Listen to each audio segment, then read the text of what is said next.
En juin 1960, la République du Congo, la République démocratique du Congo aujourd'hui, a célébré son indépendance de la Belgique avec le roi Baudouin de la Belgique à l'assistance. Lors de son adresse, le roi Baudouin a exprimé son admiration pour le roi Léopold II, malgré le fait que la règle de Léopold a résulté dans la mort de plus de 10 millions de Congolais. Il a suggéré que les Congolais ne devaient pas faire de changement à ce que Léopold II avait fait pour le pays, à moins qu'il soit ce qu'il pouvait faire mieux. L'indépendance du Congo constitue l'aboutissement de l'œuvre conçue par le génie du roi Léopold II, entreprise par lui avec un courage tenace et continue avec persévérance par la Belgique. Elle marque une heure décisive dans les destinées, non seulement du Congo lui-même, mais je n'hésite pas à l'affirmer, de l'Afrique tout entière.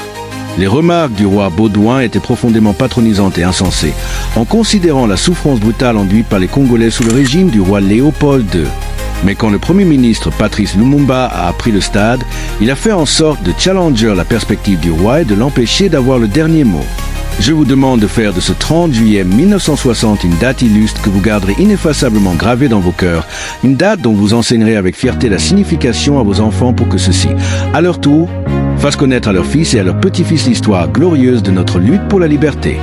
Nous avons connu les ironies, les insultes, les coups que nous devions subir au matin, midi et soir, parce que nous étions des nerfs, qui oublieront qu'à un noir on ne le faisait plus, non certes comme un ami, mais parce que la voie honorable était réservée aux seuls blancs.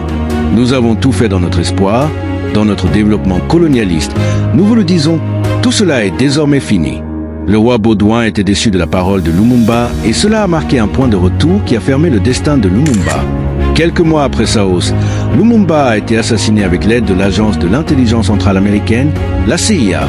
N'oubliez pas de vous abonner et de cliquer sur la cloche de notification pour rester informé de notre contenu incroyable et surtout à rester informé sur la géopolitique mondiale.